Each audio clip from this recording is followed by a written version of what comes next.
Hello friends, आप देख रहे हैं आपका अपना YouTube channel coding with Cybotech. आज के इस वीडियो में हम लोग सीखेंगे सी लैंग्वेज के अंदर हॉलो आवरग्लास पैटर्न को प्रिंट करना। देखिए, ये पैटर्न दिखने में कुछ ऐसा लगता है। यहाँ तीन इमेजेस मैंने लगा रखे हैं। एक इमेज में स्टार का यूज हुआ है या इसके जगह कोई दूसरा स्पेशल कैरेक्टर भी यूज हो सकता है। दूसरा जो पैटर्न है उसमें डिजिट्स का इस्तेमाल हुआ है और तीसरे पैटर्न में अल्फाबेट्स का इस्तेमाल हुआ है। तो इन्हीं पैटर्न्स को हम लोगों को प्रिंट करना है। कैसे इसका कोड लिखेंगे, आइए पहले इसके बेसिक्स को समझते हैं। देखिए, अगर ये डिजिट्स वाले को हम लोग पहले देख लेते हैं। यहां देखो, आउटर लूप जो है ये 9 to 1 होते हुए वापस से 9 तक आया है। मैंने पहले भी बताया है कि इस ढंग का जो पैटर्न है, जो भी नेस्टेड लूप पे जो पैटर्न होता है, उसमें सबसे इंपॉर्टेंट चीज होता है कि पहले आप पता करो कि आउटर लूप जो है वो कहां से कहां तक चल रहा है। तो देखो, आउटर लूप चल रहा है 9 to 9। लेकिन याद रखो, देखो शुरू में आपका डिक्रीजिंग फेज है। शुरू में क्या हो रहा है, माइनस माइनस हो रहा है, डिक्रीजिंग फेज हो गया। कितना से माइनस हो रहा है, तो माइनस इक्वल 2 हो रहा है। और यहां पे अगर इस 1 को आप देखो तो ये 1 जो है ना, ये आपका हो जाता है मिडिल पॉइंट। क्यों भाई, ये मिडिल पॉइंट क्यों है? क्योंकि इस पॉइंट तक 9 से घटने का काम हो रहा है, लेकिन जैसे ही इस पॉइंट को टच किया जाता है तो बाद वाला जो फेज है ना, ये आपका हो जाता है इंक्रीजिंग फेज। और इंक्रीजिंग फेज में प्लस हो रहा है 2 से। अब देखो, 2 से जब प्लस हो रहा है, 1 में 2 जुट के 3, 3 में जो 2 जुट के 5 हो रहा है, 5 में 2 जुट के 7 हो रहा है, तो यहां 9 में जब 2 जुटेगा तो क्या होगा, 11 होगा। ये जो 11 है ना, this is the hidden value जिसका इस्तेमाल हम लोग आउटर लूप को चलाने के लिए करेंगे। ठीक है, ये हिडन वैल्यू है। तो आइए पहले हम लोग आउटर लूप को चलाना सीख लेते हैं।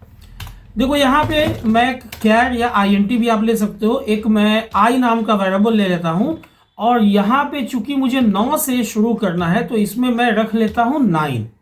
ओके, एक आउटर फ्लैग में मैं सपोज 0 रख लेता हूं, जिसको डिस्टर्ब कर सकूं मिडिल पॉइंट में पहुंचने के बाद। ऐसे प्रॉब्लम को मैंने इससे पहले भी डिस्कस किया है।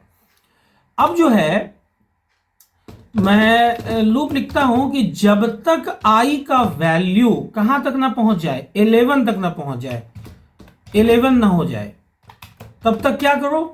अब ध्यान देना, यहां पे ओ फ्लैग हम लोगों ने क्यों लिया है, ये भी आप लोगों को मैं समझा देता हूं।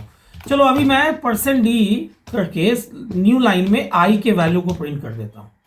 तो शुरू में 9 है, तो क्या होगा, यहां पे 9 प्रिंट हो जाएगा। लेकिन अब आप यहां लिखते हो, अभी ओ फ्लैग हमने क्यों लिया है ये हम लोग डिस्कस करेंगे। पहले हम लोग बिना ओ फ्लैग के देखते हैं। अगर आई का वैल्यू 1 से ज्यादा है, आई का वैल्यू अगर 1 से ज्यादा है ना, तो क्या करो भाई, तो आई को माइनस इक्वल कर दो 2, और नहीं तो आई को प्लस इक्वल कर दो 2। अब देखो, इसमें प्रॉब्लम क्या होगा। शुरू में जब 9 लेके आएगा, जब आई में 9 है, इनिशियलाइज 9 से हुआ है, 9 तो नहीं बराबर 11 के अंदर आ जाएगा, 9 प्रिंट हो जाएगा। अब चेक होगा कि क्या 9 जो है वो 1 से ज्यादा है, तो हाँ जी, तो आई का वैल्यू 2 से घट जाएगा। अब ये वापस से ऊपर भेजेगा, 7 हो जाएगा। अब 7 के बारे में चेक होगा, तो 7 भी 11 के बराबर नहीं है, तो अगले लाइन में क्या प्रिंट होगा, 7 प्रिंट होगा। उसी ढंग से अगली लाइन में 5, फिर 3। लेकिन देखो, जब 1 प्रिंट होगा तो 1 प्रिंट होने के बाद चेक होगा कि क्या 1 ज्यादा है 1 से, नहीं, तो एल्स में आके आई प्लस इक्वल होके 3 हो जाएगा। अब फिर चेक होगा कि क्या 3 नहीं बराबर 11 के, तो नहीं, अंदर आएगा 3 प्रिंट हो जाएगा। अब यही प्रॉब्लम शुरू होगा। अब यहां पे जब आप चेक करोगे कि भाई 3 ज्यादा है 1 से, तो हाँ, तो फिर से घट के 1 हो जाएगा। अगले बार फिर 1 से बढ़ के 3 हो जाएगा। तो ये 3 1 3 1 3 1 का जो है इंडेफिनिट लूप पे फंस जाएगा। ये देखो, आप कंपाइल एंड रन करवा के, ये प्रॉब्लम अगर हम लोग सामान्य रूप से इसको देखें, एक एवरेज माइंड से अगर लॉजिक को हम लोग डेवलप करें, तो देखो ये इंडेफिनिट लूप पे फंस जा रहा है और वही 3 1 3 1 वाला प्रॉब्लम आ रहा है। तो इससे बचने के लिए हम लोगों ने ओ फ्लैग लिया है। अब देखो, शुरू में जब ये जब तक एक तक नहीं पहुंचता है तब तक तो मैंने ओ फ्लैग को क्या इनिशियलाइज किया 1 से। तो मैं यहां लिख देता हूं कि अगर आई का वैल्यू 1 से ज्यादा है एंड ओ फ्लैग जो है ना वो 0 है। देखो दो कंडीशन अगर सही है तभी और सिर्फ तभी आई को माइनस करना। लेकिन एक काम मैं और कर देता हूं कि अगर आई का वैल्यू जैसे ही 1 हो जाता है, ये मिडिल पॉइंट, तो भाई आप ओ फ्लैग को कर दो डिस्टर्ब। तो इससे होगा क्या ना कि शुरू से तो चलो ओ फ्लैग का वैल्यू 0 है, तो जब तक 9 से घटते घटते 1 तक पहुंचेगा यहां तक माइनस होगा। लेकिन जैसे ही 1 होगा ना तो ओ फ्लैग का वैल्यू डिस्टर्ब होकर 0 से 1 हो जाएगा। तो अब आइंदा से बढ़ेगा भी ना अगर, तो आई का वैल्यू 1 से ज्यादा होगा, जैसे 3 होगा, 5 होगा, 7 होगा, 9 होगा, लेकिन ओ फ्लैग 0 नहीं रहेगा। और एंड का कहना है कि मैं अपने अंदर के कंडीशन को तभी एग्जीक्यूट कराऊंगा जब दोनों कंडीशन सही हो। तो आई माइनस इक्वल टू का काम तभी ना होगा जब आई का वैल्यू बड़ा भी हो और ओ फ्लैग 0 भी हो। लेकिन 1 के बाद जब 3, 5, 7, 9 के लिए चेक होगा तो आई का वैल्यू तो बड़ा हो जाएगा 1 से, लेकिन ओ फ्लैग 0 नहीं रह पाएगा। चूंकि ओ फ्लैग को जैसे ही 1 हुआ था ना तो मैंने ओ फ्लैग को क्या कर दिया था, डिस्टर्ब कर दिया था, मैंने उसमें 1 रख दिया था। आप चाहो तो 0 के अलावा कोई भी वैल्यू रख लो। अब देखो ये आपका आउटर लूप चल गया है 975313579, है ना। तो ये था इसका बेसिक सा चीज जिसके बिना ये पॉसिबल नहीं था इसको चलाना। पहले तो आपको इस ढंग का जब भी प्रॉब्लम आए ना तो ये लॉजिक पकड़ना पड़ता है। अब देखो, अब बात है इनर लूप की। तो इनर लूप में आप देखो, इनर लूप जो है वो 1 to i चल रहा है। देख लो 1 to i, i outer loop को डिनोट कर रहा है। तो जब i का वैल्यू 9 है तो 1 to 9 चल रहा है, जब i का वैल्यू 7 है तो 1 to 7 चल रहा है, जब i का वैल्यू 5 है तो 1 to 5 चल रहा है। तो अब हम लोग इनर लूप पर फोकस करते हैं। ये तो आपका क्या था, ये आपका था आउटर लूप, ठीक है। अब ऐसा करते हैं, एक वेरिएबल इनर लूप के लिए हम लोग j ले लेते हैं। अब ये प्रिंट कराने कोई मकसद था नहीं।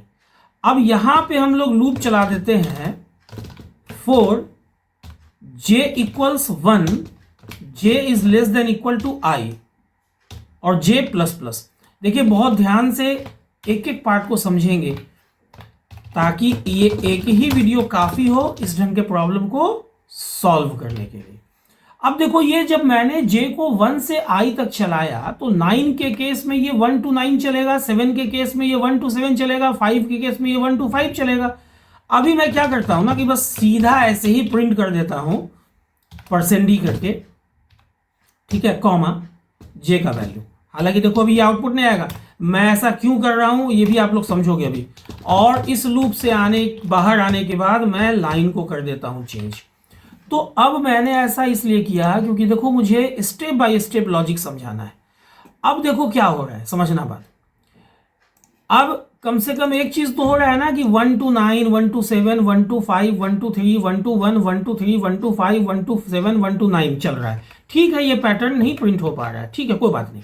लेकिन अब देखो यहां एक भी स्पेस नहीं है, उसके बाद यहां सिंगल स्पेस है, उसके बाद देखो यहाँ पे डबल स्पेस है। पहले हम लोग इसको भी अभी ही सॉल्व कर लेते हैं।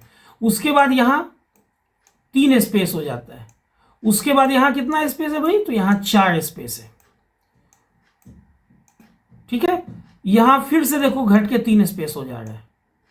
इसका मतलब है कि half of the portion space घट रहा है और half of the portion space बढ़ रहा है। शुरू वाले हाफ में स्पेस 0 से बढ़ते हुए 4 तक आया है, फिर 4 से घटते हुए 1 तक आया है। देखो यहां ध्यान से, जब i का वैल्यू घट रहा है ना तो स्पेस बढ़ते जा रहा है। तो एक काम हम लोग कर लेते हैं, एक स्पेस ले लेते हैं, इसमें ले लेते हैं 0 इसलिए क्योंकि शुरू वाले लाइन में एक भी स्पेस नहीं है।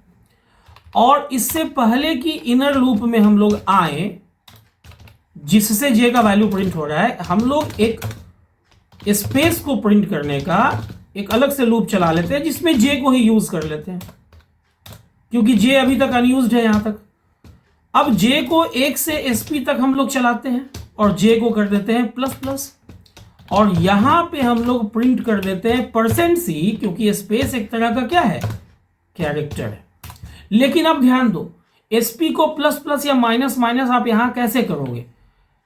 मैंने बताया ना कि आई का वैल्यू जो आउटर लूप के लिए चल रहा है, जब वो घट रहा है तो स्पेस बढ़ रहा है, तो जहां पे आपने आई का वैल्यू घटाया है, अगर वहीं पे स्पेस का वैल्यू आप बढ़ा दो तो स्पेस तभी ना बढ़ेगा जब आई घटेगा, और आई का वैल्यू जब आप घटा रहे हो, जब आप बढ़ा रहे हो, तो एसपी का वैल्यू घटा दो, क्योंकि यहां से तो वही लॉजिक समझ में आ रहा है कि जब आई का वैल्यू बढ़ते जा रहा है तो स्पेस घटते जा रहा है। अब ये छोटा सा मॉडिफिकेशन करके देखो, देखो 70% आपका ये क्वेश्चन सॉल्व हो गया। अब ये देखो आगे का स्पेस भी आ गया, लेकिन अब क्या है सो समझो, इसको भी समझना बहुत जरूरी है। ये चीज तो आपका आ गया, ये दो आउटपुट जो था ये आ गया, लेकिन अब देखो क्या हो रहा है, जब आई का वैल्यू क्या है 1 है, आई का वैल्यू नहीं, जब जे का वैल्यू 1 है, नहीं जब आई का वैल्यू 1 है ना, ये आई का वैल्यू 1 है, या फिर आई का वैल्यू क्या है, यहां क्या है देखो, दोनों में 9 है, यहां भी आई 9 है, यहां भी आई 9 है। जब आई का वैल्यू 9 है, 9 कब है, फर्स्ट लाइन में आई का वैल्यू 9 है देख लो, और लास्ट लाइन में आई का वैल्यू 9 है, तो उस केस में टोटल डिजिट प्रिंट हो रहा है ना। तो अगर मैं यहां लिखूं इनर लूप में,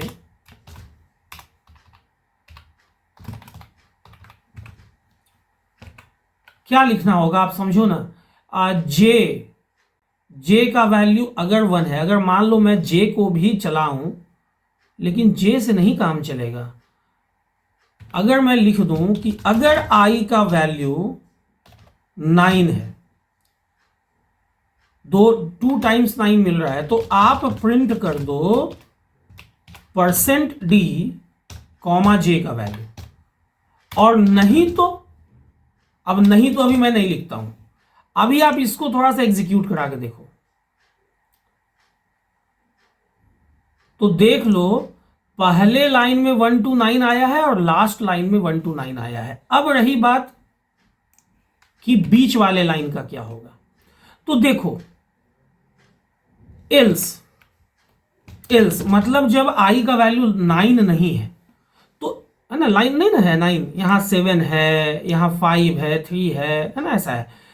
तो अगर जे का वैल्यू 1 है या जे का वैल्यू आई है, तब तो प्रिंट करो जे को, ध्यान देना, नहीं तो अगर जे का वैल्यू 1 है या जे का वैल्यू 9 है, तब तो भाई आप प्रिंट कर दो जे को। ध्यान से समझना, देखो 1 और आई, 1 और आई, ये है ना 1 और आई, ये भी आई है, ये भी आई है, तो जे का वैल्यू जब भी 1 या तो 1 है या फिर आई है, तो आप प्रिंट क्या कर रहे हो, आप प्रिंट कर रहे हो जे के वैल्यू को, और नहीं तो स्पेस को, तो प्रिंट कर रहे हो जे के वैल्यू को, और नहीं तो आप प्रिंट कर दो, मैं यहीं से चूंकि लिखा हुआ कोड है ना, मैं यहीं से कॉपी कर लेता हूं, नहीं तो प्रिंट क्या कर दो स्पेस को। अब जरा आप इसको एग्जीक्यूट करा के देखो,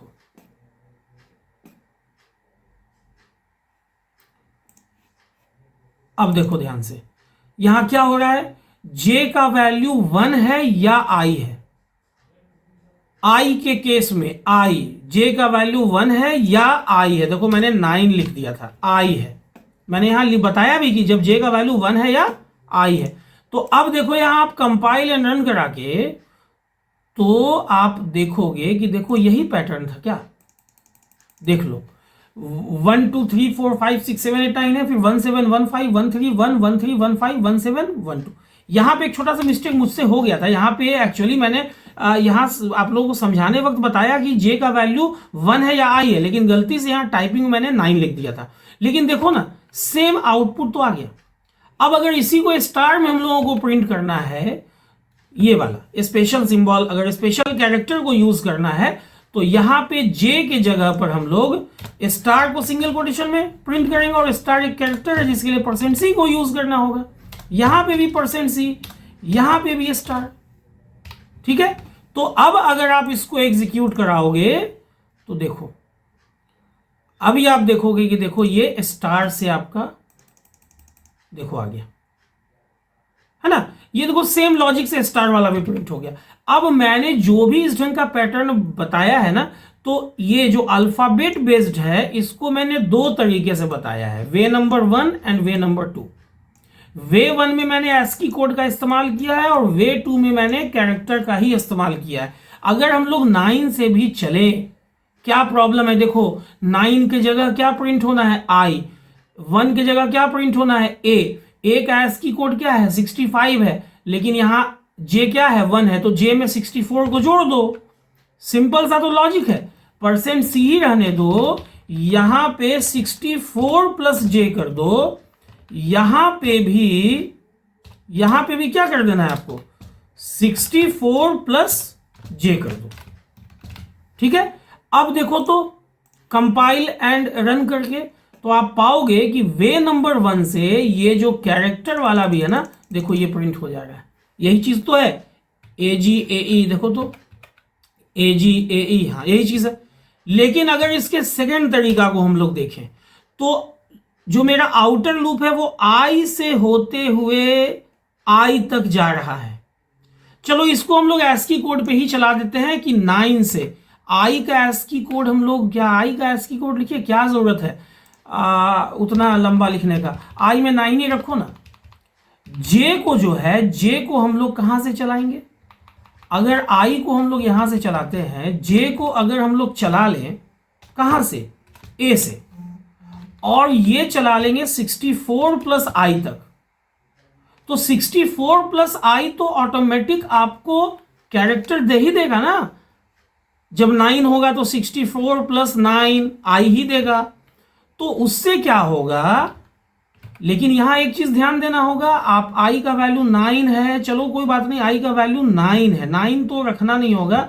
आप यहां I, हाँ 9 ही है तो क्या फर्क पड़ता है, चलो J को प्रिंट कर दो और यहां पे भी J को प्रिंट कर दो। हालांकि आप चाहो ना तो कैरेक्टर भी लेके कर सकते हो, ज्यादा मामला कॉम्प्लिकेटेड हो जाएगा उसमें।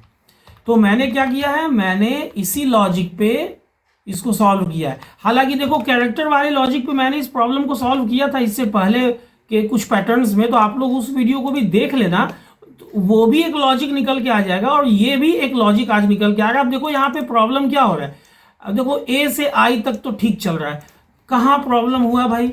आप यहाँ A से चला रहे हो J को, कब तक चला रहे हो? जब तक 64 प्लस I के बराबर है।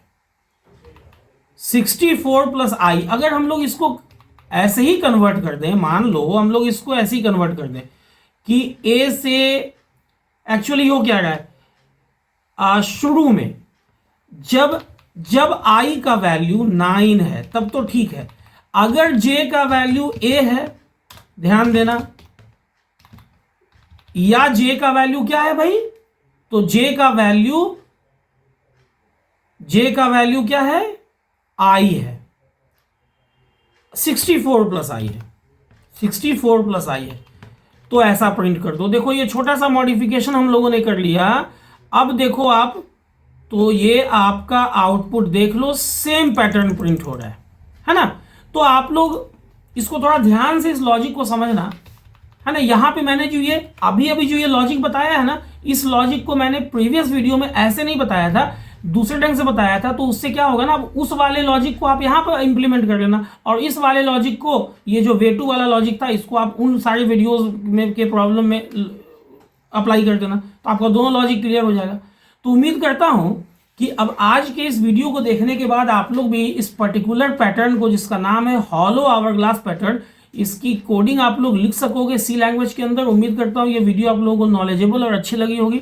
अगर वीडियो अच्छी लगी हो तो वीडियो को लाइक और शेयर करना ना भूलें, और इस ढंग के वीडियो में अगर इंटरेस्ट रखते हैं और अभी तक आप लोगों ने चैनल को सब्सक्राइब नहीं किया है तो चैनल को सब्सक्राइब कर दें, बेल बटन को हिट कर दें, ताकि जो भी वीडियो मैं पब्लिश करूँ उसका नोटिफिकेशन आप लोगों से मिस ना हो, ताकि वीडियो भी मिस ना हो। वीडियो के अंत तक बने रहने के लिए आप लोगों का बहुत बहुत शुक्रिया, धन्यवाद, थैंक्स अ लॉट।